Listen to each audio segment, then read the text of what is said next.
Be kind to the trees. They are busy saving the world. കാടിനുള്ളിലെ ഒരു പ്രഭാതം തീർച്ചയായിട്ടും അതിമനോഹരമാണ്. ഞങ്ങൾ തട്ടേക്കാട് പക്ഷി നിരീക്ഷണ കേന്ദ്രത്തിലേക്കാണ് യാത്ര. പ്രകൃതിയോടിഷ്ടമുള്ള, കാട്ടിൽ താമസിക്കാൻ ആഗ്രഹമുള്ള കുറച്ച് പേർ കൂടിച്ചേർന്നുള്ള യാത്ര. എല്ലാവരും മുൻപേ അറിഞ്ഞിരുന്നൊന്നുമില്ല.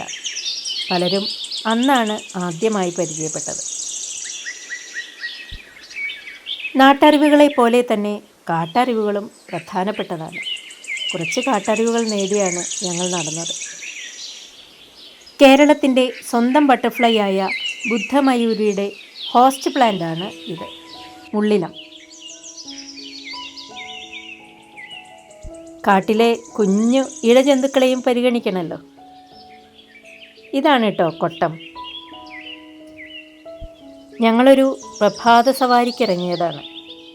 അപ്പോൾ കാണുന്ന കാഴ്ചകളാണ് നിങ്ങളുമായി പങ്കുവയ്ക്കുന്നത്. ഇതാണ് നേക്കഡ് ട്രീ. അതിൻ്റെ തൊലി ഇങ്ങനെ പൊഴിച്ചു കളഞ്ഞിരിക്കുന്നത് കാണാൻ പറ്റും.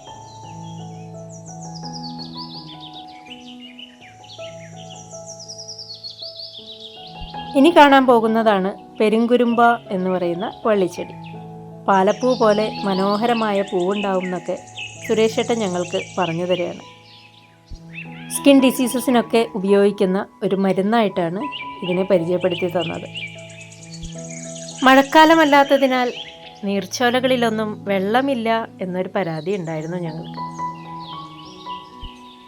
പൂപ്പലുണ്ടെങ്കിലും സ്ലിപ്പാവാതെയൊക്കെ ഞങ്ങൾ രക്ഷപ്പെട്ടു പോന്നു. ഈ കാണുന്നതാണ് മഷിത്തണ്ട്.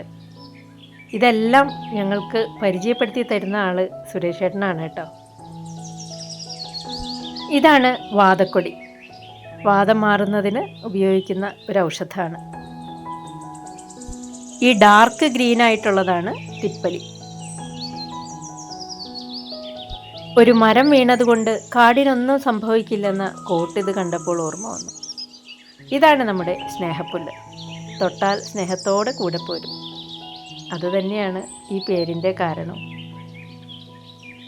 ഈ കാടിനകത്തിപ്പോൾ എന്താ അത്ര കാണാൻ? കുറേ പുല്ലും മരം അല്ലാതെ വേറെ എന്താ ഉള്ളത് എന്ന് ചോദിച്ചു കഴിഞ്ഞു കഴിഞ്ഞാൽ സത്യം തന്നെയാണ്. അത് തന്നെയുള്ളൂ. അങ്ങനെ മനസ്സിൽ വിചാരിക്കുന്നവർക്ക് പറ്റുന്ന ഇടയല്ല കാട്. ഈ മോർണിംഗ് വാക്കിന് ഞങ്ങൾക്ക് ബാക്ക്ഗ്രൗണ്ട് ഒരുക്കിയത് വിവിധ ഇനം പക്ഷികളാണ്. പക്ഷേ കക്ഷികളൊന്നും നമ്മുടെ മുന്നിൽ പ്രത്യക്ഷപ്പെട്ടില്ല. ഇല പൊഴിയുന്നത് കാണാനുള്ള കൗതുകം കൊണ്ട് അനീസ് ഒന്ന് കുലുക്കി നോക്കുന്നതാണ്. ശരിക്കും ഓരോ ഇലകളും കറങ്ങി കറങ്ങി താഴോട്ട് വീഴുന്നത് കാണാൻ നല്ല രസമാണ്. നമ്മളെ നയിക്കാനായിട്ട് കാട് നന്നായി അറിയുന്ന ഒരു ഗൈഡ് ഉണ്ടായിരുന്നു. കാട്ടുപന്നി കഴിക്കുന്ന ഒരു കായ കാണിച്ചു തന്നതാണ്. നാശകം അല്ലെങ്കിൽ കാട്ടു റബ്ബർ എന്നൊക്കെ അറിയപ്പെടുന്ന ഒരു മരം ഉണ്ടത്രേ. അതിൻ്റെ കായ കൊച്ചാണ്. അതിനുള്ളിലെ പരിപ്പാണ് ഈ കുരങ്ങന്മാരൊക്കെ പൊട്ടിച്ച് കഴിക്കുന്നതെന്ന് പറയാം. അപ്പം എത്രയോ ക്ഷമയോട് കൂടിയിട്ടാണ് അവരവരുടെ വയറ് നിറയ്ക്കുന്നത് എന്നാണ് ഈ ഗൈഡ് നമുക്ക് പറഞ്ഞു തരുന്നത്. ഈ മരത്തിൻ്റെ പേരാണ് മരുത്. ഞങ്ങൾക്ക് കേട്ട അറിവുകൾ നിങ്ങളുമായിട്ട് ഷെയർ ചെയ്യുകയാണ് കേട്ടോ. സൂര്യരശ്മികൾ ഭൂമി തൊടാനും ഇലകൾ അത് തടയാനുമുള്ള കടുത്ത മത്സരത്തിലാണ്. ആ മത്സരമാണ് ഈ പ്രഭാത ദൃശ്യത്തെ സുന്ദരമാക്കിയത്. വെറുതെ കാട് കണ്ടിറങ്ങുന്നതായിരുന്നില്ല. കൃത്യമായ ലക്ഷ്യത്തോടെയാണ് ഞങ്ങൾ അവിടേക്ക് ചെന്നത്. ഗ്രീൻ ക്യാപ്പിൻ്റെ നേതൃത്വത്തിലുള്ള സർവീസ് ക്യാമ്പായിരുന്നു ഇത്. ഗ്രീൻ ക്യാപ്പിന് വളരെ വ്യക്തമായ ലക്ഷ്യവും കൃത്യമായ ആസൂത്രണവുമുണ്ട്. പുല്ലാനി എന്ന് പറയുന്ന വള്ളിയാണ് ഈ കാണിക്കുന്നത്. ഇത് മുറിച്ചു കഴിഞ്ഞു കഴിഞ്ഞാൽ ധാരാളം വെള്ളം കിട്ടും. കാട്ടിലെ വെള്ളത്തിൻ്റെ മറ്റൊരു സ്രോതസ്സാണ്. സത്യത്തിൽ ഇത് വെട്ടിക്കഴിഞ്ഞു കഴിഞ്ഞാൽ ഇത് മൊത്തം കരിഞ്ഞു പോകും. ഒരുപാട് ഉയരത്തിലേക്ക് ഇത് പടർന്ന് കയറിയിട്ടുണ്ടായിരിക്കും. അപ്പോൾ വളരെ അത്യാവശ്യമായിട്ടുള്ളൊരു സന്ദർഭങ്ങളിൽ ഉപയോഗിക്കാനുള്ളതാണിത്. ഇതാണ് കായാമ്പൂ. ഈ കാടിനോട് ചേർന്ന് കിടക്കുന്ന പുഴയാണ് പെരിയാർ. എത്ര നല്ല ശാന്തമായ ഭംഗിയുള്ളൊരു പുഴ അല്ലേ? ഇതിൻ്റെ തൊട്ടടുത്ത് തന്നെ നമുക്ക് താമസിക്കാം. അതിനായിട്ട് അവർ സ്പെഷ്യൽ ടിക്കറ്റ്സൊക്കെ ഏർപ്പാടാക്കിയിട്ടുണ്ട്. നേരത്തെ ബുക്ക് ചെയ്തിട്ട് വേണം വരാനായിട്ട്. ഇതാണ് ഈന്ത്. ആഫ്റ്റർ ഡെലിവറി ഉണ്ടാകുന്ന ബാക്ക് പെയിന് കൺകണ്ട ഔഷധമാണ് ഇതെന്നാണ് പറഞ്ഞു തരുന്നത്. ഇതിന് വല്ലാത്തൊരു ഗന്ധമാണ്. അതുകൊണ്ട് തന്നെ ഇതിനെ ചെറിയ ചെറിയ പീസസ്സായി അവിടെ ഇവിടെ വെക്കുന്നത് ഇൻസെക്ട്സിനെ ഒഴിവാക്കാനായിട്ടുള്ള ഒരു മെത്തേഡായിട്ടും ഇവർ ഉപയോഗിക്കാറുണ്ട് അത്രേ. ഇതിൽ വേറെ പഴങ്ങൾ ഉണ്ടാവാറുണ്ട് കേട്ടോ. കിലോമീറ്ററുകളോളം ഇങ്ങനെ നടക്കേണ്ടതുകൊണ്ട് എപ്പോഴും വെള്ളം കരുതേണ്ടി വരും. മനുഷ്യരുടെ ഈ കാലച്ച തന്നെ മതിയാവും എല്ലാ പക്ഷികൾക്കും ജീവികൾക്കും ഓടി ഒളിക്കാൻ.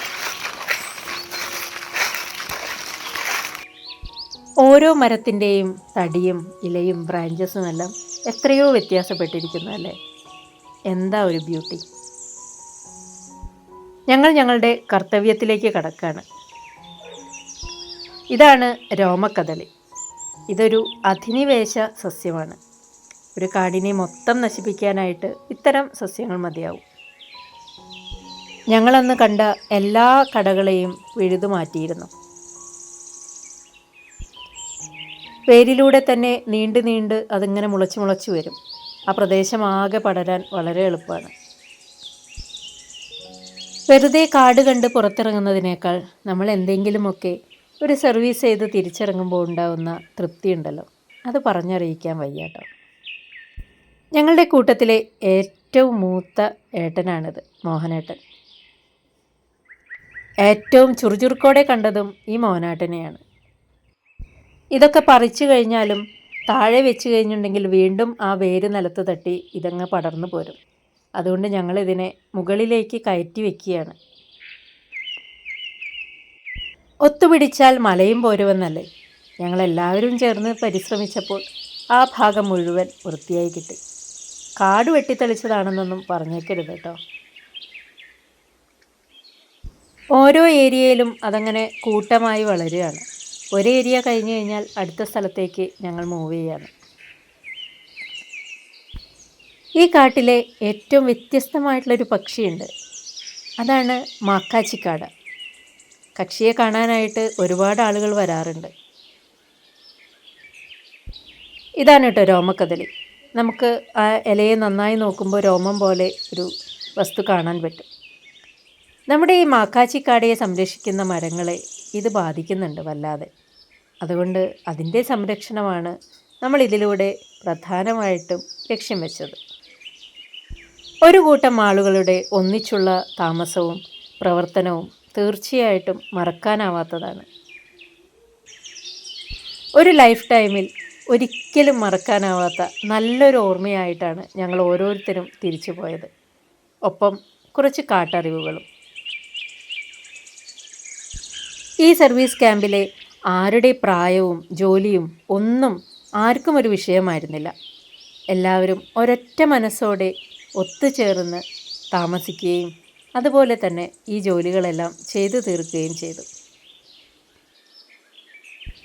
വഴിയിൽ കാണുന്നതിനെ മാത്രമല്ല, ഇങ്ങനെയൊക്കെ ഇറങ്ങി പറിക്കേണ്ടതായിട്ടും വന്നിട്ടുണ്ട്. ഇനി നമ്മൾ കാണാൻ പോകുന്നതാണ് മാക്കാച്ചിക്കാട. ദാ ഇരിക്കുന്നവർ, ആ 2 പേരിരിക്കുന്ന പോസൊന്ന് നോക്കിക്കേ, എത്ര രസമാണല്ലേ! വളരെ വ്യത്യസ്തമായിട്ടുള്ളൊരു പക്ഷിയാണിത്.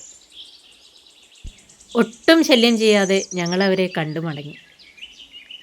ഞങ്ങൾ പോകുന്ന വഴിക്കും ഒരാളെ കണ്ടിരുന്നു. ഇപ്രാവശ്യം 2 പേരായിരുന്നു ഇരുന്നിരുന്നത്. അങ്ങനെ ഒരുപാടുള്ള പക്ഷിയൊന്നുമല്ല, പക്ഷേ വ്യത്യസ്തമായ ശബ്ദവും കാണാൻ വളരെ വ്യത്യസ്തതയുമുള്ള ഒരു പക്ഷി. കിലോമീറ്ററുകൾ കുറേ ഉണ്ടായിരുന്നു നടക്കാനായിട്ട്. പക്ഷേ കാട്ടറിവുകൾ ഞങ്ങളുടെ യാത്ര വളരെ എളുപ്പമാക്കി. ഇതാണ് ഇടംപിരി വലംപിരി. ഈ ചെടിയിൽ ചുമന്ന പൂവും അതുപോലെ തന്നെ നീലപ്പൂവും ഉണ്ടാവും. അതാണ് ഇടംപിരിയായിട്ടും വലംപിരിയായിട്ടും മാറുന്നത്. അങ്ങനെ നടന്ന് ഞങ്ങൾ കന്നാലിപ്പാറയിലേക്ക് കയറി. അവിടെ നിന്നുമുള്ള ദൃശ്യമാണത്. റോഡ് കാണുന്നുണ്ട്. പിന്നെ റോഡ് ലക്ഷ്യം വെച്ച് ഞങ്ങൾ താഴേക്ക് ഇറങ്ങി. താഴെ ഒരു പൊന്മാനിത ഞങ്ങളോട് യാത്ര പറയാനായിട്ട് കാത്തിരിക്കുന്നു. ഗ്രീൻ ക്യാപ്പിൻ്റെ തട്ടേക്കാട് സർവീസ് ക്യാമ്പ് വിശേഷങ്ങൾ മുഴുവനും ആയിട്ടില്ല. അടുത്ത വിശേഷങ്ങൾ അടുത്ത വീഡിയോയിൽ പറയാം. പ്രകൃതിയെ ഇഷ്ടപ്പെടുന്ന, യാത്രകൾ ഇഷ്ടപ്പെടുന്ന, കാടിനെ ഇഷ്ടപ്പെടുന്ന ആർക്കും ഈ സർവീസ് ക്യാമ്പിൽ പങ്കെടുക്കാം. സർവീസ് ക്യാമ്പുകൾ ഇനിയും ഉണ്ടാവും.